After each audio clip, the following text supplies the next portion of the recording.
భారత రాష్ట్ర సమితి నుంచి ఒక ప్రకటన మీ అందరి ద్వారా నేను మీడియాలో చూడడం జరిగింది. మరి బీఆర్ఎస్ నుండి వచ్చినటువంటి ఈ ప్రకటనలో పార్టీ ఎమ్మెల్సీ శ్రీమతి కె కవిత ఇటీవలి కాలంలో ప్రవర్తిస్తున్న తీరుతెన్నులు, కొనసాగిస్తున్న పార్టీ వ్యతిరేక కార్యకలాపాలు బీఆర్ఎస్ పార్టీకి నష్టం కలిగించే రీతిలో ఉన్నందున పార్టీ అధిష్టానం ఈ విషయాన్ని తీవ్రంగా పరిగణిస్తున్నది. పార్టీ అధ్యక్షులు శ్రీ కె చంద్రశేఖరరావు గారు శ్రీమతి కె కవితను తక్షణం పార్టీ నుండి సస్పెండ్ చేస్తూ నిర్ణయం తీసుకున్నారని చెప్పి మరి నాకు ఒక ప్రకటన నిన్న టీవీల ద్వారా అందుకోవడం జరిగింది. మరి నేను పార్టీ నుండి వచ్చినటువంటి లేఖలో ప్రత్యేకంగా 2 అంశాల మీద మాట్లాడదలుచుకున్నాను. నేను అక్రమ కేసులు పెట్టి నా మీద తిహార్ జైల్లో 5.5 నెలల పాటు ఉండి బయటకు వచ్చిన తర్వాత నవంబర్ 23వ తారీఖు 2024 నుండి నేను ప్రజాక్షేత్రంలోకి వచ్చి అనేక కార్యక్రమాలు చేయడం జరిగింది. మరి నేను చేసినటువంటి పనులలో మొట్టమొదటిది ఒక బిడ్డ హాస్టల్లో చనిపోతే ఆమెను విజిట్ చేసి, అట్లానే గురుకులాల్లో జరుగుతున్నటువంటి అన్యాయాల మీద మొట్టమొదటి కార్యక్రమం తీసుకొని నేను మాట్లాడినా. ఆ తర్వాత బీసీలకు జరుగుతున్నటువంటి అన్యాయం, కాంగ్రెస్ పార్టీ మేనిఫెస్టోలో ఇచ్చినటువంటి 42% హామీ కోసము పెద్ద ఎత్తున నేను పనిచేయడం జరిగింది. అట్లానే మహిళలకు 2500 ఇవ్వాలని చెప్పి పోస్ట్ కార్డు ఉద్యమాన్ని నేను చేపట్టడం జరిగింది. పెద్దవాళ్లకు పెన్షన్లు పెంచాలని నేను ఉద్యమాలు చేయడం జరిగింది. తెలంగాణ తల్లి స్వరూపాన్ని మారిస్తే అట్లెట్లా మారుస్తారని రౌండ్ టేబుల్ సమావేశం పెట్టినాం. బనకచర్లు అక్కడ గడుతున్నారంటే దాని మీద రౌండ్ టేబుల్ సమావేశం పెట్టినాం. ఓవరాల్గా తెలంగాణ ప్రాజెక్టులు, అందుబాటులో ఉన్నటువంటి నీళ్లు, వీటన్నిటి మీద కూడా రౌండ్ టేబుల్ పెట్టినాం. భద్రాచలం దగ్గర 5 గ్రామాలు ముంపు సమస్య ఉంది, ఎవరు పట్టించుకుంటలేరంటే వాళ్ళని పిలిపించుకొని రౌండ్ టేబుల్ సమావేశం పెట్టి ప్రభుత్వం మీద ఒత్తిడి తీసుకొచ్చే కార్యక్రమం చేసినాం. ముఖ్యమంత్రి గారి సొంత జిల్లా మహబూబ్ నగర్లో భూ నిర్వాసితులకు అన్యాయం జరుగుతుందంటే నారాయణపేట నియోజకవర్గం వెళ్ళి వాళ్లకు మద్దతుగా మేము నిలబడి రావడం జరిగింది. అట్లానే 47 నియోజకవర్గాలలో బీఆర్ఎస్ కండువా బాజాప్తా కప్పుకొని, గులాబీ కండువా బాజాప్తా కప్పుకొని ఎక్కడికి పోతే అక్కడ రావుల చంద్రశేఖర్ రెడ్డి గారిని రిక్వెస్ట్ చేసి భవన్ నుంచి అక్కడ ఉండేటటువంటి బీఆర్ఎస్ నాయకులకు అఫీషియల్ కమ్యూనికేషన్ చేపించి ప్రతి ఒక్క బీఆర్ఎస్ నాయకులకు, కార్యకర్తలకు మాట్లాడి ఆయా పర్యటనలకు వెళ్ళినప్పుడు అందరినీ కలుపుకొని బాజాప్తా గులాబీ కండువా వేసుకొని 47 నియోజకవర్గాలు నవంబర్ 23, 2024 నుండి ఈ రోజు వరకు నేను పర్యటన చేసి అనేక ప్రజా సమస్యల మీద మాట్లాడడం జరిగింది.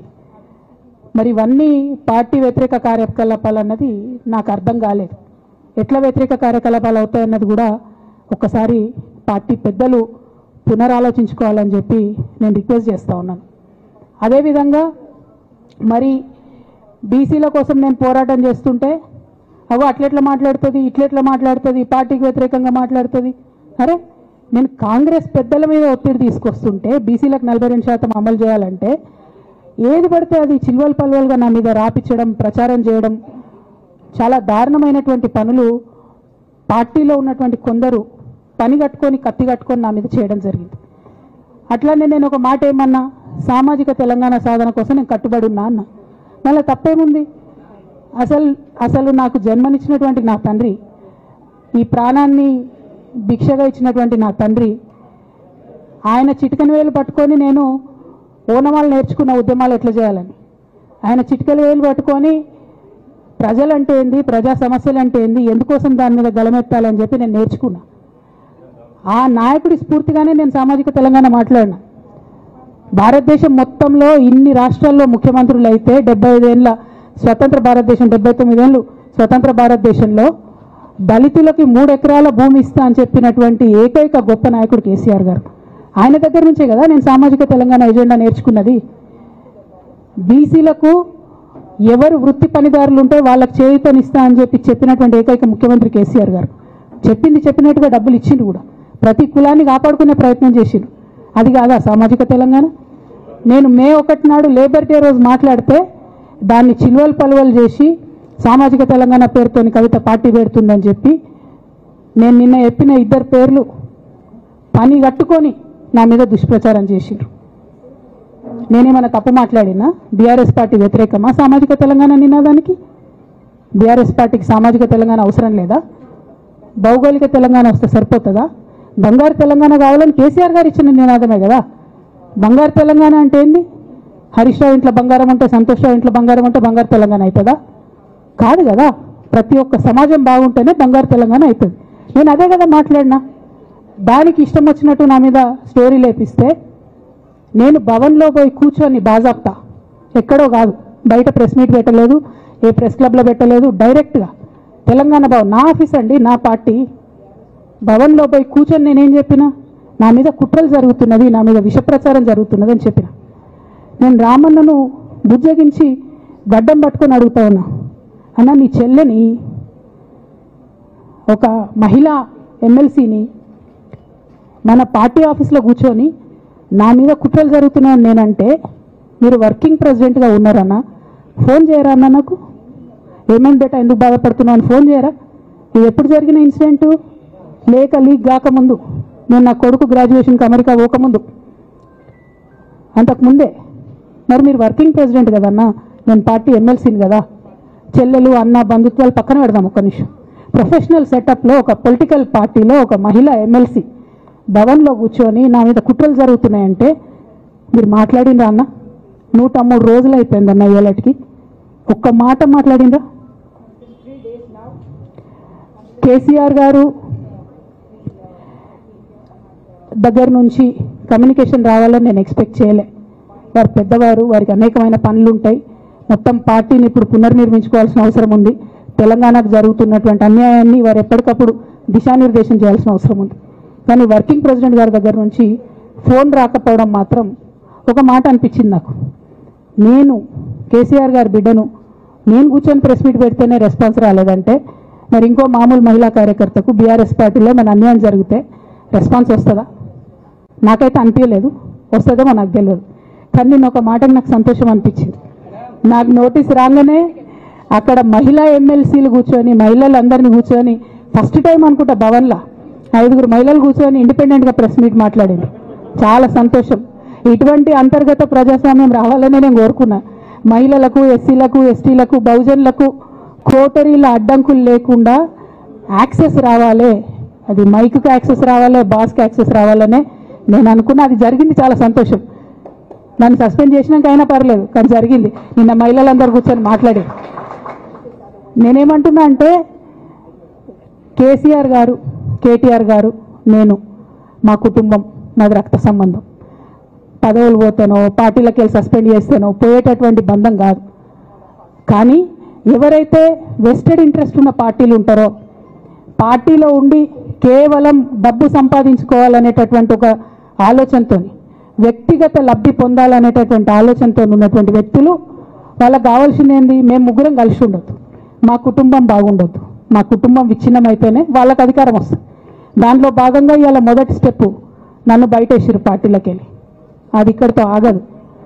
నేను గౌరవనీయులు పెద్దలు దైవ సమానులు కేసీఆర్ గారిని విజ్ఞప్తి చేస్తా ఉన్నా, మీకు ఒక సూచన చేస్తా ఉన్నా. దయచేసి మీ చుట్టూ ఏం జరుగుతున్నదో ఒకసారి చూసుకోండి నాన్న. నన్ను ఇవాళ బయటకు పంపొచ్చు, నేను మీలాగా స్ట్రేట్ ఫార్వర్డ్ ఉంటా, నిజాలు మాట్లాడతా. నేను ఉద్యమం నేపథ్యం నుండి వచ్చిన కాబట్టి నాగ్గా, ఉన్నది లేనట్టుగా, లేనిది ఉన్నట్టుగా, మోసం చేయాలని చెప్పో ఇంకోటి చేయాలని చెప్పో మాట్లాడను. స్ట్రేట్ ఫార్వర్డ్గా ఇష్యూస్ మాట్లాడతా కాబట్టి నన్ను ఇలా బలి చేసిండ్రు, పర్వాలే. కానీ రేపటి నాడు ఇదే ప్రమాదం రామన్నకు కూడా పొంచుంది, రేపటి నాడు ఇదే ప్రమాదం మీకు కూడా పొంచుంది. అల్టిమేట్గా బీఆర్ఎస్ పార్టీని హస్తగతం చేసుకోవడానికి జరుగుతున్నటువంటి కుట్రలో భాగంగానే ఇవాళ నన్ను ఎలిమినేట్ చేయడం జరిగింది. నేను ఇవాళ ఓపెన్గా అడుగుతా ఉన్నాను, హరీష్ రావు గారికి నేను సూటి ప్రశ్న వేస్తున్నా, ఈ రాష్ట్ర ముఖ్యమంత్రి రేవంత్ రెడ్డి గారికి కూడా నేను సూటి ప్రశ్న వేస్తున్నా. నా మీద కుట్రలు ఎప్పటి నుండి ప్రారంభమైనాయి? ఎప్పుడైతే హరీష్ రావు గారు, రేవంత్ రెడ్డి గారు ఒకే ఫ్లైట్లో హైదరాబాద్ నుండి ఢిల్లీకో, ఢిల్లీ నుండి హైదరాబాద్లో ఒకే ఫ్లైట్లో వాళ్ళిద్దరు ప్రయాణం చేసి వచ్చినప్పుడు హరీష్ రావు గారు, రేవంత్ రెడ్డి గారు కాలు పట్టుకొని సరెండర్ అయినాక ఈ కుట్రలు స్టార్ట్ అయినాయి, నా మీద ఈ స్టోరీలు స్టార్ట్ అయినాయి. మా కుటుంబాన్ని విడగొట్టాలనేటటువంటి కుట్ర స్టార్ట్ అయింది. నేను ఛాలెంజ్ చేస్తా ఉన్నా, రేవంత్ రెడ్డి గారు మీరు చెప్పండి, ఆ ప్రయాణం జరిగిందా జరగలేదా? హరీష్ రావు గారు మీరు చెప్పండి, ఒకే ఫ్లైట్లో మీరు రేవంత్ రెడ్డి గారితో కలిసి వచ్చిందా రాలేదా? ఆ తర్వాత నుండి నా మీద ఈ కుట్రలు జరుగుతున్నాయా లేదా? సరెండర్ అయింది మీరు. ప్రతి ఒక్క విషయంలో దాదాపు ఒక 7-8 ఇష్యూస్ ఉన్న ఇన్సిడెంట్స్ ఉన్నాయండి. అఫీషియల్ పిఆర్ఓ ట్వీట్ చేస్తాడు, Congress party official PRO tweet చేస్తాడు, ముఖ్యమంత్రి గారు పిఆర్ఓ, ఈ పాల వ్యాపారంలో అవినీతి జరిగిందని. తెల్లారు 2-3 పేపర్లలో వస్తుంది, 3వ రోజుకి మాయమైపోతుంది. అదే కేటీఆర్ గారినేమో 3 సార్లు విచారణ పేరుతో పిలిచి వేధిస్తారు. అంటే కేసీఆర్ కుటుంబం నికార్స్గా బరిగీసుకొని కాంగ్రెస్ పార్టీతో రేవంత్ రెడ్డితో కొట్లాడుతున్నాం కాబట్టి మా మీదనేమో కుట్రలు జరుగుతాయి, మా మీదనేమో కేసులు పెడతారు. మీ మాత్రం 1 or 2 days హెడ్లైన్స్ వస్తే తర్వాత న్యూస్ గాయబవుతుంది. ఎన్ని జరగలే చెప్పండి హరీష్ రావు గారి విషయంలో? ఫస్ట్ పాల వ్యాపారం మీద ఏమొచ్చినాయి ఆరోపణలు? ఆనాడు బీఆర్ఎస్ పార్టీ గవర్నమెంట్లో SC ST BC హాస్టళ్లకు Harish Rao గారి పాల వ్యాపారం నుంచి పాలు సప్లై చేసిరనే ఆరోపణలు అయోధ్య రెడ్డి గారు ట్వీట్ చేసిరు. గతం 2 రోజులు పోయిన ఆరోపణ. ఎందుకు? సరెండర్. నెక్స్ట్ ఒక అభియోగం చేసిరు ముఖ్యమంత్రి గారు, రంగనాయక్ సాగర్ దగ్గర ఆయన ఫామ్ హౌస్ ఉంది, అది ప్రభుత్వ భూమి కబ్జా చేసిండని.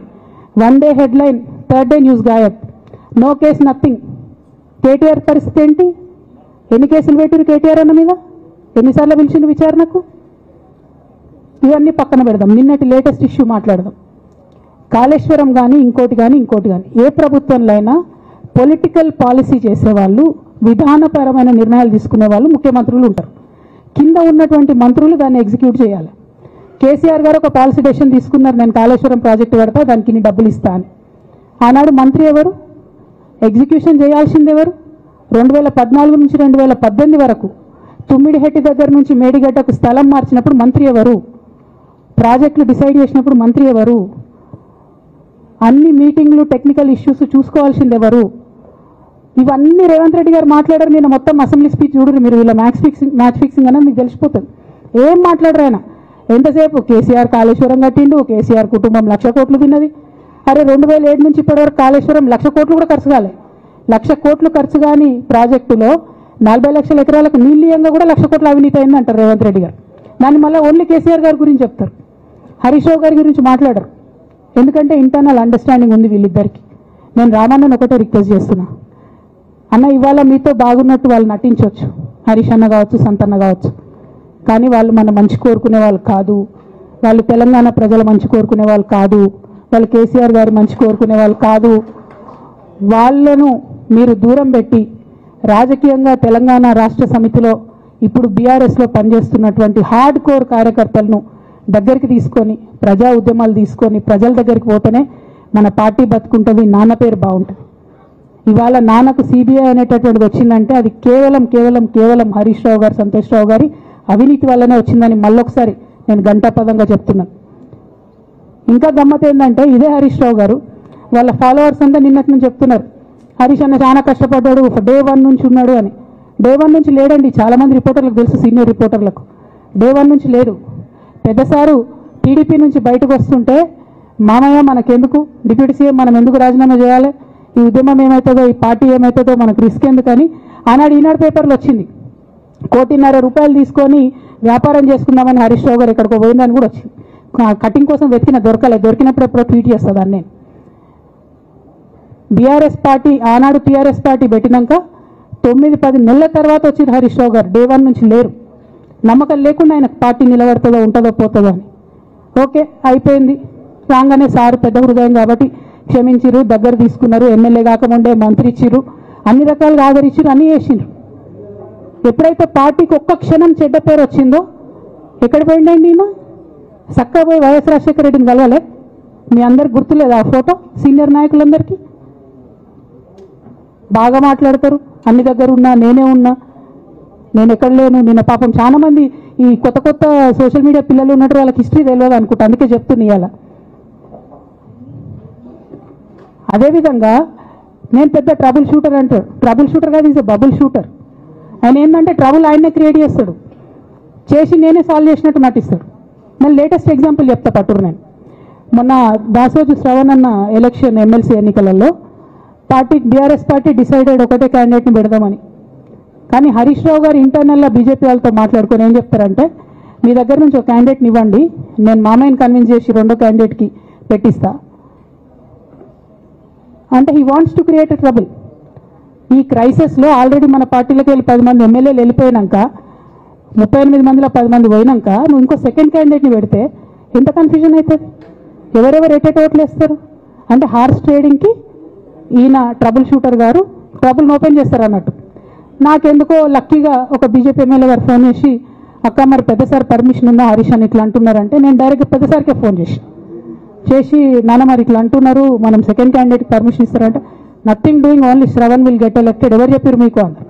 అంటే నేను ఆ విషయం వెంటనే అటువైపు కన్వే చేసిన, లేదండి మాకు అట్లాంటి ఆలోచన లేదు. ఎందుకు ఈ రీసెంట్ ఎగ్జాంపుల్ చెప్తున్నా ఇవాళ అంటే, హరీష్ రావు గారు ట్రబుల్ క్రియేట్ చేసి ట్రబుల్ని మాఫీ చేసినట్టుగా ప్రయత్నం చేస్తారు. బీఆర్ఎస్ కార్యకర్తలందరికీ నేను నా తమ్ముళ్ళకి రిక్వెస్ట్ చేసి చెప్తున్నా, మా చెల్లెలకు రిక్వెస్ట్ చేసి చెప్తున్నా, మీకు పెద్ద స్థాయిలో జరిగే అన్ని విషయాలు తెలియకుండా అందరూ మన వెల్ విషయర్స్ అనుకుంటారు. అది మీ తప్పు కాదు, ఎందుకంటే కేసీఆర్ సార్ అంత ఓపెన్ మైండ్తో ఓపెన్ హార్ట్తో ఉంటారు కాబట్టి బీఆర్ఎస్లో అందరూ అట్లే ఉంటారు అనుకుంటారు. కానీ చాలా మందికి చాలా హిడెన్ ఎజెండాస్ ఉన్నాయి. ఒక పక్క కాంగ్రెస్తో కలిసి ఉన్నారు, ఇంకో పక్క బీజేపీతో మాట్లాడుతున్నారు, ఎటు ఎవరితో అవసరమైతే అటు మాట్లాడుతున్నారు.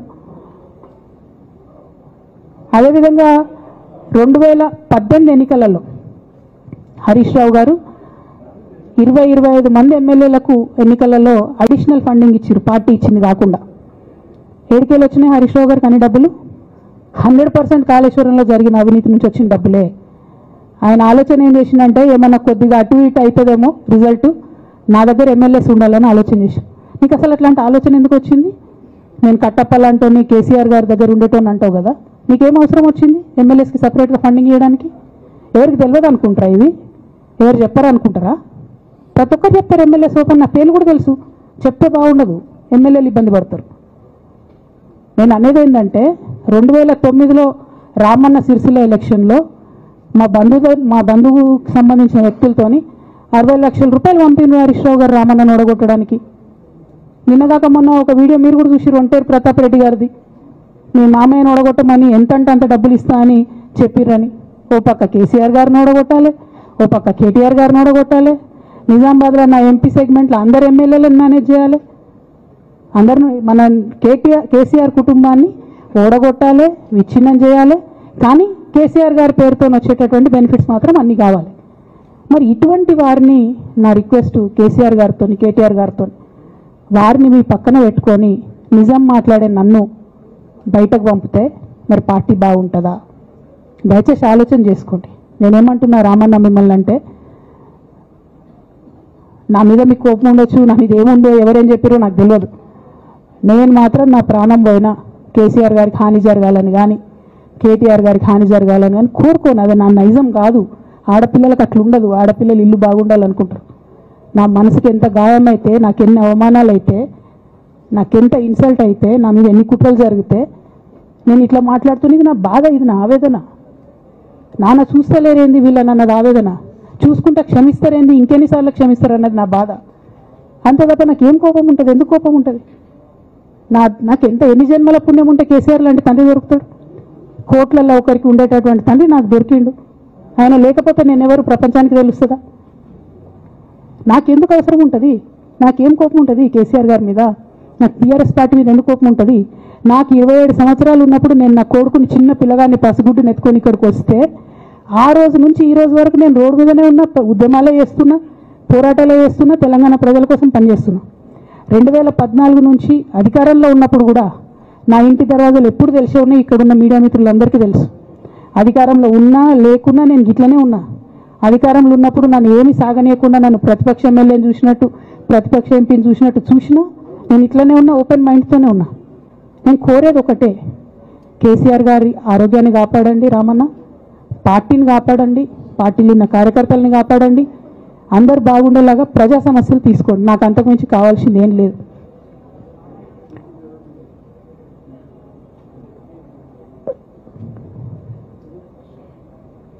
కానీ మొన్న అసెంబ్లీలో అర్ధరాత్రి దాకా పెట్టి రేవంత్ రెడ్డి గారు కేసీఆర్ గారిని తిడుతుంటే దయ్యాలు వేదాలు వాళ్ళు ఇస్తున్నట్టు అనిపించింది నాకైతే. దానికి ఈయన హీరోలాగా ఎదుర్కొన్నాడు, ఈయన 6 అడుగుల బుల్లెట్ అని పార్టీ అంతా ట్వీట్ చేస్తే, మరి 6 అడుగుల బుల్లెట్ ఎవరికి గాయం చేస్తుంది? ఎండ్ ఆఫ్ ద డే ఇవాళ అయితే నన్ను గాయపరిచింది, రేపు రామన్నను గాయపరుస్తారో కేసీఆర్ని గాయపరుస్తారో.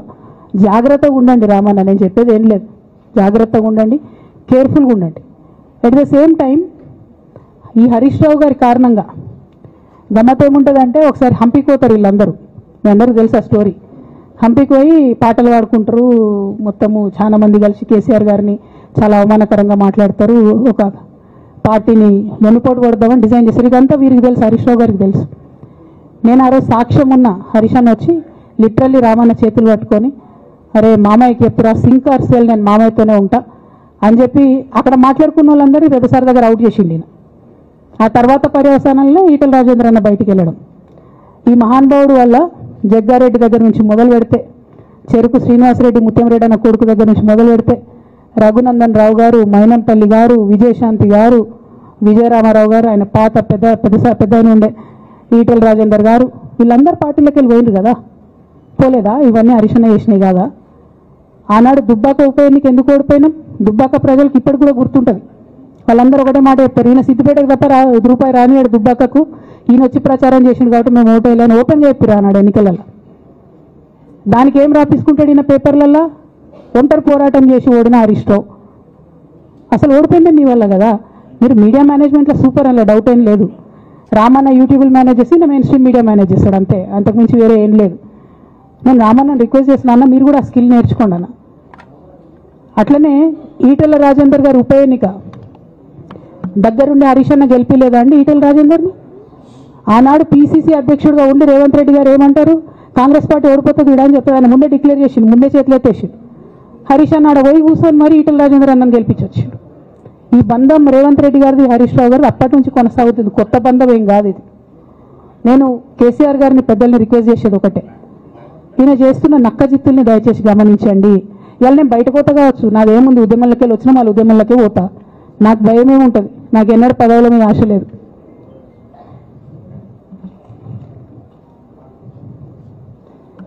పార్టీ నుంచి వచ్చిన ఎమ్మెల్సీకి స్పీకర్ ఫార్మాట్లో చైర్మన్ గారికి నేను పంపుతా ఉన్నాను రాజీనామా పత్రాన్ని. అట్లనే బీఆర్ఎస్ పార్టీ ప్రాథమిక సభ్యత్వానికి కూడా గౌరవ పెద్దలు కేసీఆర్ గారికి రాజీనామాను పంపుతా ఉన్నాను. దీన్ని మన రావుల చంద్రశేఖర్ రెడ్డి గారికి తెలంగాణ భవన్కి వారికి నేను పంపుతా ఉన్నాను. ఎందుకు ఇవి ఇప్పుడే చూపించిన అంటే, పదవుల మీద నాకు ఎప్పుడు ఆశ లేదు. మేము ఉద్యమంలోకి వచ్చింది ఎందుకంటే మా నాన్న ఒక్కరు ఇంత ఒంటరి పోరాటం చేస్తున్నారు, ఎంత వీలైతే అంత ఆయనకు మద్దతు ఇవ్వాలని వచ్చినాం. ఆనాడు మేము ఉద్యమంలోకి వచ్చినప్పుడు పార్టీ అధికారంలోకి వచ్చే ఆస్కారమే లేకుండే, తెలంగాణ వస్తుందో రాదో అనే అనుమానాలు అంతటా ఉండే. మేము ఉద్యమంలో కొట్లాటలో లాఠీ దెబ్బలు తినడం కోసం, జైల్లోకి పోవడం కోసం ఆనాడు వచ్చినాం ఉద్యమంలోకి. అధికారంలోకి వస్తామనుకొని రాలే. రామన్న అయినా నేనైనా కేవలం నాన్న కోసమే వచ్చినాం ఉద్యమంలోకి. అందుకే మా కుటుంబం మీద కుట్ర. ఈ కుట్రను గమనించమనే నేను మా కుటుంబాన్ని కోరుతా ఉన్నా. ఇక పెద్ద సార్కు నీడలాగా సంతోష్ రావు గారు ఉంటారు. ఇక సంతోష్ రావు గారి గురించి 2 నిమిషాలు చెప్తా, అంత పెద్ద సీనున్న మనిషి కాదు కానీ చెప్పాలి. ఎందుకంటే కూరల ఉప్పు ఎట్లుంటుంది ఈయన అట్లా అన్నట్టు, ప్రతి దాంట్లో చెడగొట్టడానికి కొంచెం ఉండాలి కదా, అట్లాంటి వాడు. కాబట్టి చెప్పక తప్పదు ఈయన గురించి. చెప్పులో రాయి చెవులో జోరిగా అంటాం కదా, అట్లాంటి టైపు. కాబట్టి ఖచ్చితంగా చెప్పాలి. విషయం ఏంటంటే, ఈయన ధనదాహం ఎట్లాంటిదంటే సంతోష్ రావు గారిది, రామన్న కాన్స్టిట్యున్సీ, కేటీఆర్ అన్న కాన్స్టిట్యున్సీ నేరెళ్లలో ఇసుకలారి గుద్ది ఒక దళిత బిడ్డ చనిపోతాడు. సరే, దాని మీద పాపం అక్కడ ఆ రోజు అందరు అజిటేషన్ చేస్తే, ఈయన సంతాన అడ్వాంటేజ్ ఏంది, ఇక్కడ కూర్చుంటాడు సార్ దగ్గర, సీఎంఓలకి వెళ్ళి ఫోన్ చేసి అక్కడున్న పోలీసు వాళ్ళందరినీ ఒత్తిడి పెట్టి 7 దళిత బిడ్డల్ని కొట్టినరండి. 3-4 సార్లు 3rd డిగ్రీ వేస్తే ఇలా 7 కుటుంబాలు కూడా వాళ్ళు ఎందుకు కూడా ఏ పని చేసుకోలేనటువంటి పరిస్థితులలో ఆ దళిత బిడ్డలు ఉన్నారు. అది మొత్తం రాజకీయంగా బ్లేమ్ అంతా రామన్న మీదకి వచ్చింది. ధనదాహమేమో సంతన్నది, నేరం చేసిందేమో సంతన్న, వీడికెళ్ళి ఫోన్లు చేసి ఒత్తిడి చేసి కొట్టిపించిందేమో సంతన్న, చెడ్డపేరేమో రామన్నకు వస్తుంది. ఈ ఎగ్జాంపుల్ చెప్పడం కోసమే నేను ఈయన గురించి చెప్తున్నా, వేరే ఏం లేదు. ఇక సరే టానిక్ వీనిక్ ఈ వీటిలో వచ్చిన కేసులు ఏమవుతాయి, రేవంత్ రెడ్డి గారు ఆర్భాటంగా ఒక అనౌన్స్మెంట్ చేస్తారు. నేను ఇంతకుముందు చెప్పిన కదా మ్యాచ్ ఫిక్సింగ్ ఎట్లుంటుందంటే వన్ డే న్యూస్ అవుతుంది, ప్యానిక్లో ఈయన మీద కేసు పెట్టిరని. మూడో రోజు పోలీసు వాళ్ళు ఎఫ్ఐఆర్ కొట్టేసారు. అది మీరు ఇంకా కనుక్కోండి. కాల్ చేసేసారు, కేసు మూసేసారు. ఏం అండర్స్టాండింగ్ ఉంది, ఎందుకు మూసేసారు? At the same time Harithaharam, తెలంగాణకు హరితహారం అని పెద్దలు కేసీఆర్ గారు పెద్ద కళతోని 230 కోట్లు అక్కడ గోబీ డెజర్ట్ల వాళ్ళు చెట్లు పెట్టి చైనాను కాపాడుకున్నారు. మనం అదే స్థాయిలో తెలంగాణను బాగు చేసుకోవాలని పెద్దసారి హరితహారం అని పెడితే ఈయన దానికి నకిలీ ప్రోగ్రామ్ గ్రీన్ ఇండియా ఛాలెంజ్ అని పెడతాడు. తెల్లారులేస్తే సినిమా వాళ్ళని తీసుకురావాలి, రోజు ఒక ఫోటో వేసుకోవాలి. దాని వెనుక ఉన్న కుట్ర ఏంటంటే జీవో అమెండ్మెంట్ అవుతుంది సంతోష్ గారి గురించి.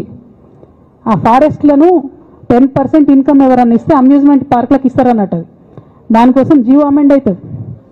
దానికి ప్రభాస్ గారిని, చిరంజీవి గారిని, అనేక మంది సినిమా స్టార్లను మోసం చేసి వాళ్ళని తీసుకుపోయి వాళ్ళతో ఫోటోలకు పోజులు ఇప్పించి ఫారెస్ట్లను కొట్టేయాలని ప్లాన్ అయినది. ఇక ఈయనకి 2-3 మనుషులు ఉంటారు సంతనకి. ఆయన పోచంపల్లి శ్రీనివాస్ రెడ్డి అని ఎమ్మెల్యే. ఇది నాకు విషయం ఎవరు చెప్పారంటే మన పల్లరాజేశ్వరరెడ్డి అన్ననే చెప్పిండు. మీకు ఏమైనా డౌట్లు ఉంటే ఆయన అడగొచ్చు. ఈ పోచంపల్లి శ్రీనివాస్ రెడ్డి అనేట ఆయన వరికోల్ అనే ఊరు, సామాన్య కుటుంబం, మధ్యతరగతి కుటుంబం. ఇవాళ అక్కడ ఆయన శ్రీమంతుడు అని పిలుస్తారు పోచంపల్లి శ్రీనివాస్ రెడ్డి గారిని. ఇక్కడ నాకు పల్లరాజేశ్వరరెడ్డి గారు చెప్పిన సమాచారం ప్రకారం మోకిల్లాలో Mega Srinivas Reddy, Mega company ఉంది కదా, ఈ కాళేశ్వరంలో అవినీతి చేసిన Mega company plus Pochampally Srinivas Reddy garu కలిసి 750 కోట్ల విల్లా ప్రాజెక్ట్ చేస్తున్నారు మోకిల్లాల. ఏడికెళ్ళి వచ్చినాయి అవి? అవినీతి డబ్బులు కాదా? ఎట్లా వస్తాయి? ఎవరైనా who is this Pochampally Srinivas Reddy? Santosh Rao classmate. అది తప్ప ఆయనకున్న అర్హత ఏం లేదు. ఆయనకి ఎమ్మెల్సీ వస్తుంది, కాంట్రాక్ట్లు వస్తాయి, ఇంకేందో వస్తాయి. అట్లనే నవీన్ రావు అని ఇంకొక ఎమ్మెల్సీ ఉంటాడు. ఆయన డైరెక్ట్గా మా ముఖం పట్టుకొని అందరి ముంగట అంటాడు, నాకు ఎమ్మెల్సీ ఇచ్చింది కేసీఆర్ గారు అన్నా, నాకు దేవుడు సంతోష్ అంటాడు ఆయన. నిన్న మొన్న వాళ్ళ ఫాదర్ని పట్టుకున్నారు పేకాటల. ఏమైంది కేసు? ఆల్రెడీ నవీన్ రావు గారు పోయి మన ముఖ్యమంత్రి గారు కాళ్ళు పట్టుకున్నట్టుగా తెలిసింది. వాళ్ళ తండ్రిని విడిచిపెట్టారు, ఈయన మీద భూ కబ్జా కేసులు ఉంటే అవి విడిచిపెట్టారు. అంటే ఓ పక్క సంతోష్ రావు గ్యాంగు, ఇంకో పక్క హరీష్ రావు గ్యాంగు 100కు 100% రేవంత్ రెడ్డి గారితో, ఇక్కడున్న కాంగ్రెస్ ప్రభుత్వంతో, అవసరమైన సందర్భంలో పైనున్న బీజేపీతోని వాళ్ళు కోఆర్డినేషన్లో ఉండి బీఆర్ఎస్ పార్టీకి జలగల్లాగా పట్టి పీడుస్తున్నారు. నిరంతరం బీఆర్ఎస్ పార్టీకి నష్టం చేస్తున్నారు. ఎంత దారుణానికి ఒడిగట్టిరంటే ఆఖరికి నా ఓటమితో ప్రారంభమైంది అది. నిజామాబాద్లో నా ఓటమిలో కుట్రలు చేశారు. ఆనాడే మనం రివ్యూ చేసుకుంటే బాగుండలేదు. కానీ ఇప్పుడు అది ఎక్కడికి వచ్చింది? కామారెడ్డిలో పెద్దసారి ఓడిపోయేదాకా వచ్చింది పరిస్థితి. మూడోసారి ప్రభుత్వం పోయేదాకా వచ్చింది పరిస్థితి. ఒక్కొక్క ఎలక్ట్ అయిన ఎమ్మెల్యేని, ఓడిపోయిన ఎమ్మెల్యేలు పత్రికా మిత్రులు మీరు మాట్లాడండి. సంతోష్ రావు గారి బాధితులు నాకు మామూలుగా ఫోన్ చేస్తలేరు. అచ్చా, ఈ కంపెనీ పేరు బ్లూఫిన్ అట, మోకిలా. పల్లరాజేశ్వరరెడ్డి అని అప్పుడు పంపిన మెసేజ్ చూస్తున్న పాతది. Bluefin company Mokila. అయితే నేనేమంటున్నా అంటే ఇంత స్పష్టమైనటువంటి నేను ఇస్తున్నా. రేవంత్ రెడ్డి గారిని నేను ఛాలెంజ్ చేస్తున్నా. మరి ఎందుకు మీకు మీ ఏసీబీ వాళ్ళకు వీళ్ళ ఇండ్లు అడ్రస్లు దొరుకుతలేవా? ఏం అండర్స్టాండింగ్ ఎందుకు లేదు మీకు? లేకపోతే మీరు చర్యలు ఎందుకు తీసుకుంటలేరని నేను సూటిగా రేవంత్ రెడ్డి గారిని ప్రశ్నిస్తున్నాను. ఇక తర్వాత వారు ఏం చేస్తారన్నది నాకు సంబంధం లేదు. ఇక నేను మాత్రం పర్టికులర్గా మళ్ళీ ఒకసారి నా బీఆర్ఎస్ పార్టీ కుటుంబ సభ్యులందరికీ, మా సొంత కుటుంబ సభ్యులకు కూడా రిక్వెస్ట్ చేస్తున్నది ఏంటంటే, నాకు 27 సంవత్సరాలు ఉన్నప్పుడు నేను రాజకీయాల్లోకి వచ్చిన, తెలంగాణ ఉద్యమం కోసం వచ్చిన. ఇవాళ నాకు 47 సంవత్సరాలు. అంటే నా 20 సంవత్సరాల జీవితం అంతా కూడా నేను బీఆర్ఎస్ పార్టీ కోసం, కేసీఆర్ గారి కోసం, తెలంగాణ జాగృతి కోసం, తెలంగాణ ప్రజల కోసం, తెలంగాణ ఆడబిడ్డల కోసం నేను గడిపిన. సడన్గా ఇవాళ నీకేం సంబంధం బీఆర్ఎస్తో అని, నువ్వెవరు అని చెప్పి సస్పెన్షన్ ఒకసారికి పంపిస్తే చాలా బాధాకరంగా ఉంది. పర్వాలేదు, అయినా నాకు ప్రజలు ఉన్నారు, నేను వాళ్ళ దగ్గర పోతా, వాళ్ళతో పాటు ఉంటా. కానీ బీఆర్ఎస్ పార్టీలో ఉన్న నాయకుల, కార్యకర్తలకు రిక్వెస్ట్ చేస్తాను, సోషల్ మీడియాలో వచ్చే పిచ్చి పిచ్చి పట్టుకొని ప్రజాప్రతినిధులు ప్రెస్ మీట్ పెట్టిన నిన్న భవన్లో. నేను నిన్న మొన్నటి రోజు వాళ్ళ మీద ప్రెస్ మీట్ పెట్టినప్పుడు ఏమన్నా, కేసీఆర్ గారికి నష్టం చేసిన పార్టీ ఉంటే ఎంత పోతే ఎంత అన్న. సోషల్ మీడియాలో ఉన్న బీఆర్ఎస్ పార్టీ కొంతమంది దుర్మార్గులు ఉన్నారు, సోషల్ మీడియా వింగు చూసేటోళ్ళు. వాళ్ళ ముంగట విషయం కట్ చేసారు. ఏది కేసీఆర్ గారికి నష్టం చేసిన విషయం కట్ చేసి బీఆర్ఎస్ పార్టీ ఉంటెంత పోతెంత అని నేను అన్నా అని చెప్పి ప్రచారం చేస్తున్నారు. నాదే పార్టీ బీఆర్ఎస్ పార్టీ. 20 ఏళ్ళు నేను కష్టపడ్డా. నేను తెలంగాణ జాగృతి పెట్టి ఇండిపెండెంట్గా పనిచేసినప్పుడు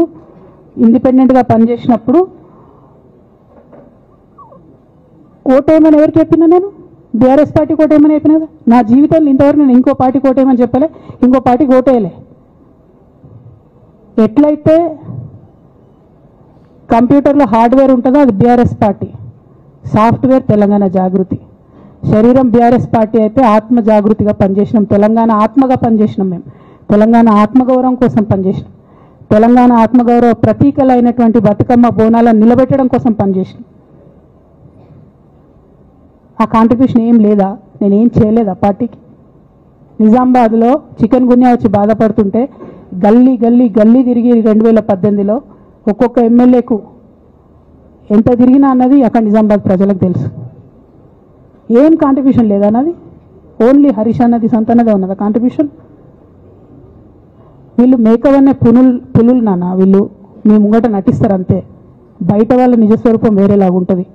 యాజ్ అ డాటర్గా రిక్వెస్ట్ చేస్తున్నా, ఒకసారి ఆలోచన చేయండి వాళ్ళ గురించి.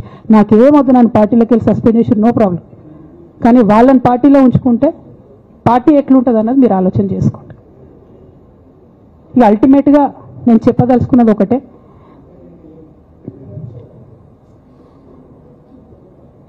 కలికాలం కాబట్టి అబద్ధాలు చెప్పేటోళ్ళది మోసం చేసేటోళ్ళది నడుస్తుంది. టెంపరీగా వాళ్ళది నడుస్తున్నది, వాళ్ళది నడిచింది, విజయం సాధించారు కాబట్టి ఇవాళ సస్పెన్షన్ నాకు వచ్చింది. బట్ నేను ఇదివరకు చెప్పినా మళ్ళీ చెప్తున్నా, నేను కర్మ సిద్ధాంతాన్ని నమ్ముతా.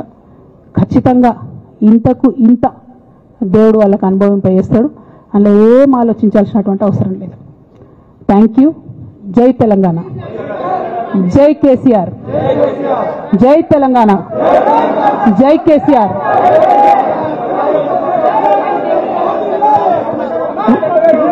One by one.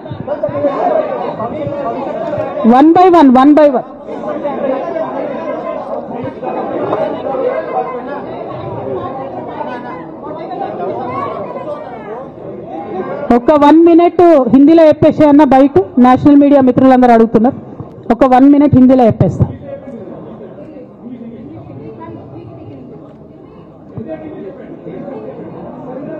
आज तेलंगाना की बेटी होने के नाते पूरे देश की जनता के साथ मैं ये बात कहना चाहती हूँ, पिछले 20 सालों के मेरे जिंदगी में मैंने हर दम हर वक्त बीआरएस पार्टी के उन्नति के लिए, तेलंगाना जनता के उन्नति के लिए, तेलंगाना के रैयतों के, तेलंगाना के महिलाओं के, तेलंगाना के युवाओं के उन्नति के लिए मैंने काम किया है।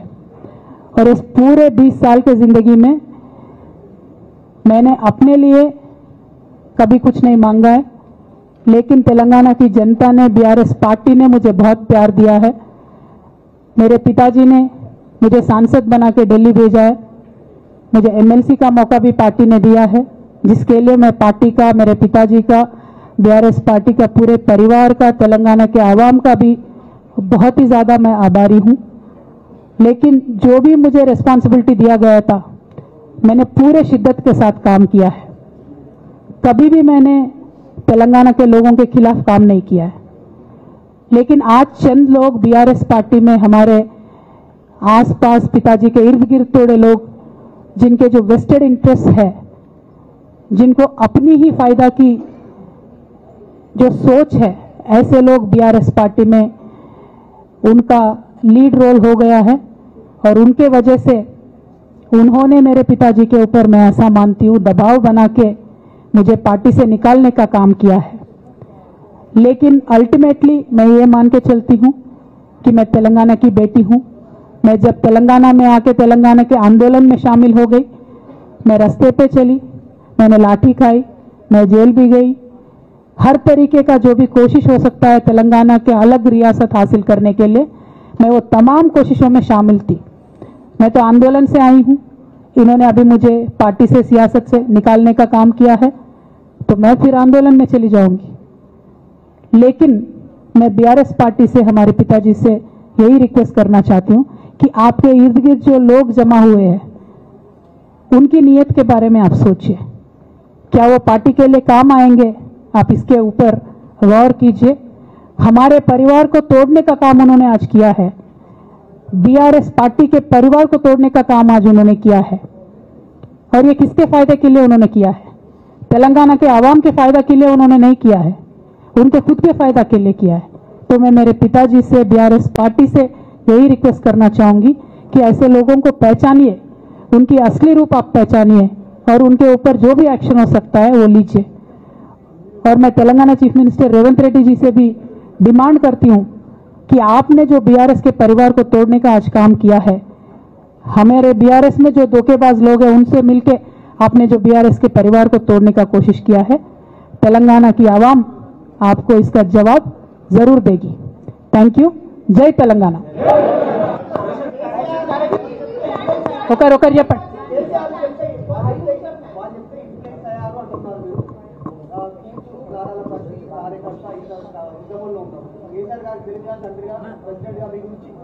ఓకే, ఇంకా ఎవరైనా చెప్పండి.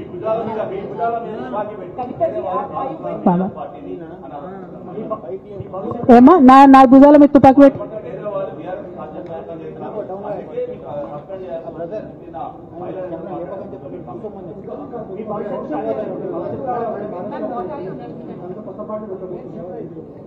okay. I got your question. Rahul ji.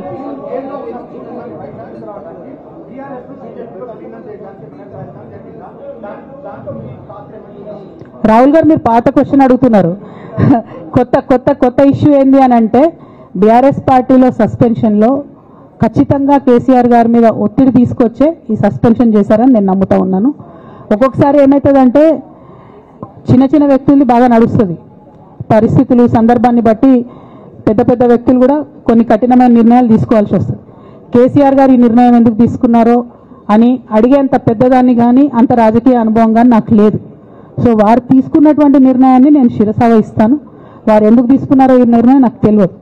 కానీ నాకు ఒక సమస్య ఉంది, నేను రాసినటువంటి లెటర్ లీక్ అయిందని చెప్పి 100 రోజులైంది. ఆ సమస్య జరిగి 100 రోజులైంది. ఆ 100 రోజుల కన్నా ముందు కూడా నా మీద వివక్ష కొనసాగిందని వాళ్ళ నేను మీకు ఎగ్జాంపుల్స్తో సహా చెప్పే ప్రయత్నం చేశాను.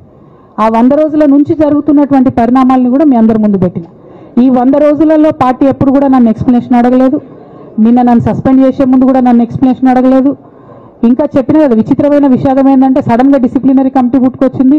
సడన్గా ఈయన రవీంద్రరావు అంటే దానిలో సంతకం చేసిండు, ఆయననే సార్ని తిట్టిండు మళ్ళీ మొన్న ఎలక్షన్ ఓడిపోయినప్పుడు.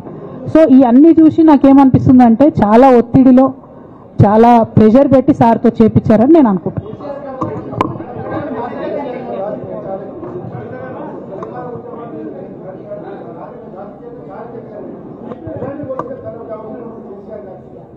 రైట్,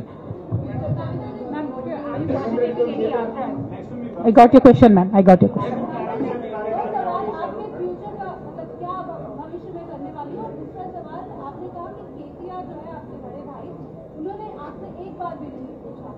लेकिन क्या आपने भी उनसे संपर्क साधने की कोशिश की इस दौरान में, क्योंकि बहुत सारे बदलाव हुए. पहली बार हमने देखा कि राखी के त्योहार में भाई साथ నేనేమంటున్నా అంటే కేసీఆర్ గారి రాజకీయ పరిజ్ఞానాన్ని క్వశ్చన్ చేసేంత స్థాయి నాకు లేదు, అంత అవగాహన కూడా నాకు లేదు. కాకపోతే పెద్ద నాయకులు అనేక సందర్భాల్లో ఒత్తిడికి గురైనటువంటి విషయాలు చరిత్రలో మనం చూసినాం. ఇవాళ అదే జరిగిందని నేను భావిస్తున్నా. 1. 2, నేను ఈ లేఖ అనేటటువంటిది రిలీజ్ అయిన తర్వాత ఎప్పుడు కేసీఆర్ గారికి కొంచెం ఇబ్బంది జరిగినా, అది కాళేశ్వరం కమిషన్కి వారి పిలుపుకొచ్చినా, 2 సార్లు వారు యశోద హాస్పిటల్కి వచ్చినా, నా చిన్న కొడుకు అమెరికాకి తీసుకెళ్లే సందర్భమైనా నేనే వారి దగ్గర పోయినా. నాకేం దేశం ఏముంటుంది, ఆయన మా నాన్న కదా. నేను పోయిన తర్వాత ఈ దుష్ట చతుష్టయం ఏదైతే ఉన్నదో, ఈ 2 గ్యాంగులు ఏవైతే ఉన్నాయో అక్కడ జరగనిది జరిగినట్టుగా మీడియాలలో విచిత్రమైన వార్తలు రాపించారు. ఎంత ఘోరం అంటే నేను నా కొడుకుని తీసుకపోతే నన్ను గన్మెన్లు రాలేదట. జరుగుతుంది అని ఎక్కడన్నట్ల ఇటువంటివన్నీ మెయిన్ స్ట్రీమ్ పత్రికలు రాస్తాయి. మరి విచిత్రం నాకు అర్థం కాదు. మెయిన్ స్ట్రీమ్ పత్రికలు అనేటటువంటి ఇట్లాంటి వార్తలు మరి ఆడ ఎవరు లేని కూడా లేరు. ఎవరు చెప్పిరు, ఎందుకు రాపిచ్చిరు? సో నేనేమంటున్నా అంటే నేను ఎప్పుడు నాన్న దగ్గరికి వెళ్ళడానికి చూసినా కూడా మా మధ్య స్పర్ధ పెంచడానికి అనేకమైన వార్తలు రాపించి అనేకమైన కుట్రలు ఈ గత 103 రోజుల్లో కొనసాగుతూనే ఉన్నాయి నా మీద. కానీ అంతకుముందు కూడా జరిగినాయనేదే నేను చెప్తున్నా.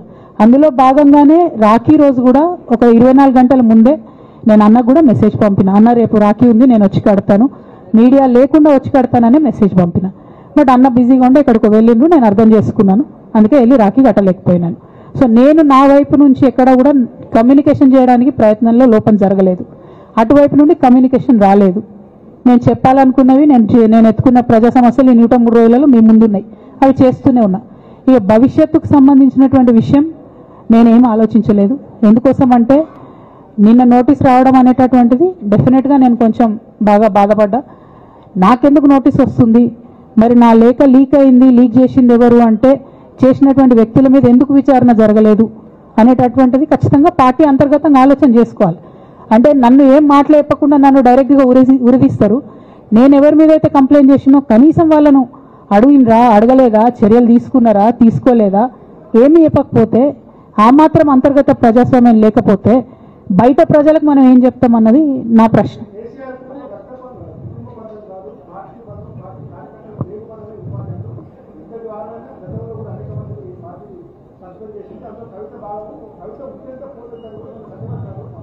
నేనేమంటున్నా బ్రదర్, వాళ్ళందరికీ ఏది చెప్తే స్క్రిప్ట్ రాసిస్తే అది మాట్లాడతారు, దాంట్లో ఏముంటుంది.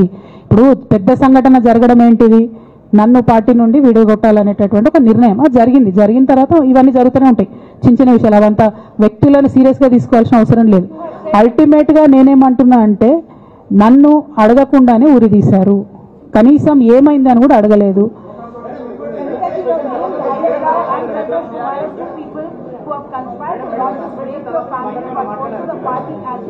But this is also being portrayed as a succession battle that your father actually chose your brother as a political heir and that you want a space in the political party as a leader, and that's the reason why you have started making this kind of reversal. Madam నేనేమలోగా తీసాను madam, నేనేమంటున్నా అంటే నేనేమంటున్నా అంటే ఇప్పుడు ఈ నేను మాట్లాడే ప్రెస్ మీట్ చూస్తున్నటువంటి రాజకీయ నాయకులకు కావచ్చు, బీఆర్ఎస్ పార్టీకి సంబంధం లేని వ్యక్తులకు కావచ్చు, వాళ్ళకి ఇది ఒక ఎంటర్టైన్మెంట్, ఇది ఒక వార్త. కానీ నాకు నా లైఫ్, మా బీఆర్ఎస్ పార్టీ కార్యకర్తలకు వాళ్ళ లైఫ్. సో నేను చాలా తీవ్రమైనటువంటి బాధలో గంభీరంగా ఉండి మాట్లాడేటటువంటి ప్రయత్నం చేస్తున్నాను. నేనేమంటున్నా అంటే కుటుంబంలో జరిగినటువంటి అనేక అంశాలను నేను చెప్పను కూడా, ఎందుకంటే అది ప్రజలకు అనవసరం. అది నేను ఆ బాధను పంచుకుంటే మీరు తట్టుకోలేరు కూడా. నేను చాలా గట్టిదాన్ని, మొండిదాన్ని, దయ్యాన్ని కాబట్టి తట్టుకొని నిలబడ్డా. కానీ నా ప్లేస్లో వేరే వాళ్ళు ఉంటే తట్టుకోలేరు. సో కుటుంబంలో ఇంటర్నల్ విషయాలు నేను మాట్లాడతలేను, ఓన్లీ పొలిటికల్ ఇష్యూసే నేను మాట్లాడుతున్నా. పొలిటికల్గా నన్ను సైడ్ లైన్ చేసి, నన్ను సస్పెండ్ చేసి, పార్టీకి అనుక్షణం నష్టం చేస్తున్న ఆ ఇద్దరు వ్యక్తులను, వారి గుంపును, వారి ముఠాను పార్టీ ఎట్లా మోస్తుంది అనేటటువంటిది నా ప్రశ్న. సరే, నిన్న మొన్న ఆ గుంపుకు సంబంధించిన వ్యక్తులు అన్ని చోట్ల నా ఫ్లెక్సీలు చింపేసి నాకు దిష్టి బొమ్మలు, శవయాత్రలు ఎందెందో వేసిరట. ఈ ఉత్సాహం కేసీఆర్ గారి మీద సిబిఐ ఎంక్వైరీ చేస్తా అని రేవంత్ రెడ్డి గారు అన్నప్పుడు ఎక్కడ చచ్చిపోయింది ఆ ఉత్సాహం నేను అడుగుతా ఉన్నా. ఎందుకు చేయలే రేవంత్ రెడ్డి గారి దానాలు, దిష్టి బొమ్మలు ఎందుకు చేయలే? ఏం అండర్స్టాండింగ్ ఉంది మీకు? నా ప్రశ్న సింపుల్. నన్ను వ్యక్తిగతంగా ఏదో చేస్తారన్నది కాదు, నాకు నష్టం జరిగేదే లేదు. ఎందుకంటే ప్రజలు చూస్తున్నారు, ప్రజలు గమనిస్తున్నారు. తెలంగాణ ఆడబిడ్డలు తమ ఇంటి ఆడబిడ్డలుగా ఆదరించారు నన్ను. ఒక్కొక్కరు అడిగితే అర్థమవుతలే, ఏం అర్థమవుతలే.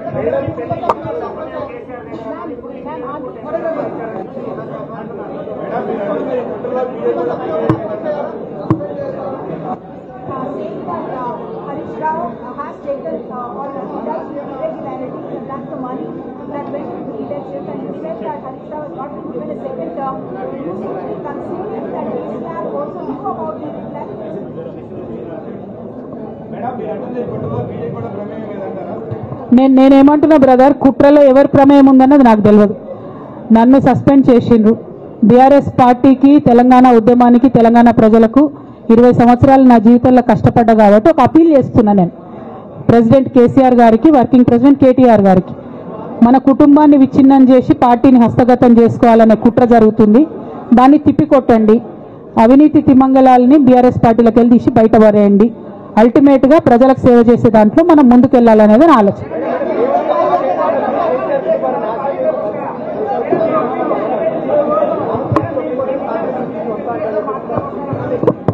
ఇక్కడ ఇంకో మాట చెప్పాలి బ్రదర్, నేను నిన్నటి నుంచి పేపర్లలో నేను ఈ పార్టీలో ఏరుతున్నా, ఆ పార్టీలో ఏరుతున్నా అని వచ్చింది.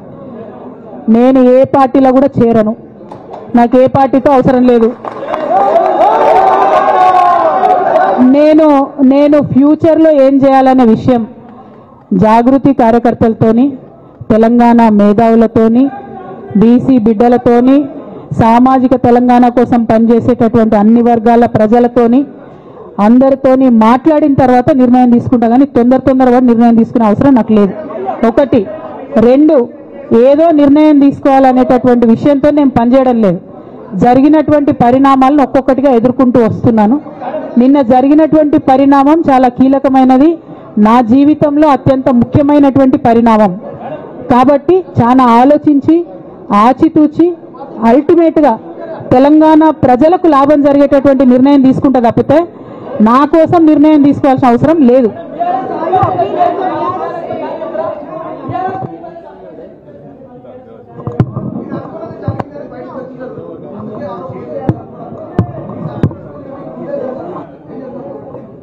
నాకెట్లా తెలుస్తుంది సస్పెన్షన్ గురించి? నాకైతే రేవంత్ రెడ్డికి ఉన్నట్టు అక్కడ దూతలు లేరు. అక్కడ సార్ సగం ఇడ్లీ తింటే బయటకు చెప్పేటటువంటి సిస్టమ్ నా దగ్గర లేదు. సో అక్కడ ఏం జరిగిందో నాకు తెలియదు, ఎవరు నా గురించి ఏం చెప్పారో నాకు తెలియదు. Ma'am, it is but natural. అమ్మతోని మాట్లాడకుండా ఎవరైనా ఉంటారా? First of all. Second of all, ఈ మొత్తం పరిణామంలో కూడా మా మదర్కి దూరంగా ఉండాల్సి రావడమే బాధాకరం. ఇంతకు మించి బాధ ఇంకోటి లేదు. పొలిటికల్ పొజిషన్స్ వస్తాయి పోతాయి, ఇవి వేస్ట్. ఇవి అమ్మలేని లోటు ఎవరు కూడా తీర్చలేరు. ఆ ఒక్క బాధ తప్ప ఇంకేం లేదు. ఇది మాత్రం నా ఇంటిగ్రిటీ నిరూపించుకోవడం కోసం నేను రాజీనామాలు చేస్తున్నా. నాకు పార్టీ వల్లనే ఎమ్మెల్సీ వచ్చింది, దానికి రాజీనామా చేస్తున్నా. నేను పార్టీకి నష్టం చేసినాను అని చెప్పి పార్టీ నాయకులు మా నాన్నగారు భావిస్తున్నారు కాబట్టి పార్టీకి కూడా రిజైన్ చేస్తున్నా. కాలం నిర్ణయిస్తుందండి. షర్మిలతో పోలుస్తున్నారా, కేసీఆర్తో పోలుస్తున్నారా? కాలం నిర్ణయిస్తుంది. తొందర ఏం లేదు. నన్నేదో అవమానం చేయాలి, నన్నేదో అనాలి అని ఎవరు పడితే వాళ్ళు మాట్లాడే అడ్డమైన మాటలకు సమాధానం చెప్పాల్సిన అవసరం కూడా లేదు.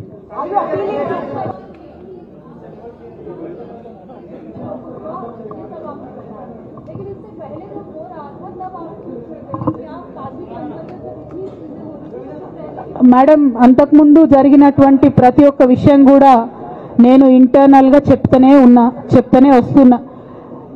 ये हमारी जो लेटर लीक होने से पहले भी जो पार्टी में मेरे खिलाफ एक्टिविटी चल रहे थे, जैसे पार्टी का हमारा चैनल है टी न्यूज़ चैनल, बहुत महीनों से मेरा नहीं दिखा था मैडम टी न्यूज़ में, क्योंकि वो संतोष राव चलाते हैं. मेरा न्यूज़ नहीं आता टी न्यूज़ में. अभी नमस्ते तेलंगाना में बंद करे, वो अलग बात है. बहुत रिसेंटली उनका बहुत देर के बाद बंद करे. टी न्यूज़ में कब का बंद कर दिया. ये सारे चीजें भी मैं बताई पार्टी में, लेकिन जब तक मेरा लेटर पब्लिक नहीं हुआ तब तक मैंने पब्लिकली अपने कभी भी दिक्कत मैंने किसी को नहीं बताया. जब लेटर उन्होंने खुद पब्लिक किया तो मुझे मजबूर होकर आज बात करना पड़ रहा है. ఏమో ఒక్క నిమిషం మా నిజామాబాద్ బిడ్డ ఏదో అడుగుతుంది. ఒక్క నిమిషం చెప్పరా.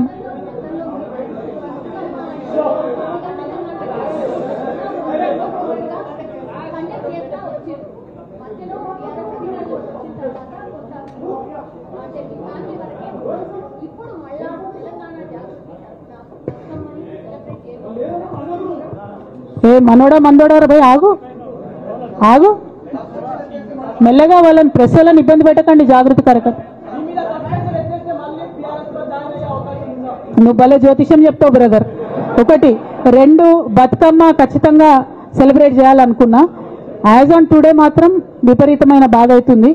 ఏం చేయబుద్ధి అయితే లేదు. 2 రోజులు అయితే బ్రేక్ తీసుకుంటా. ఆ తర్వాత ఆలోచించుకొని నా కార్యాచరణ ప్రకటిస్తాను.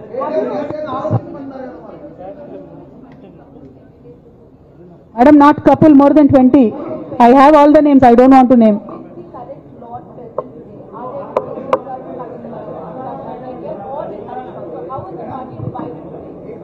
I don't have that.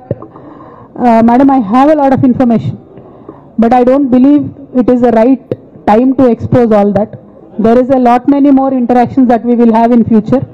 If necessary, I'll certainly let that information out. Today, my simple appeal to Honorable President of our party is, as you have taken action on me without even asking me for an explanation, kindly take action on the rest of the people as well. That is my simple allegation.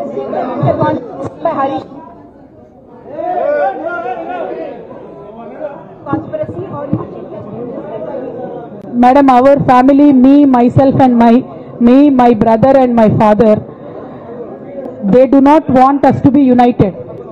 And unfortunately, I believe they are filling my brother's ears and my father's ears.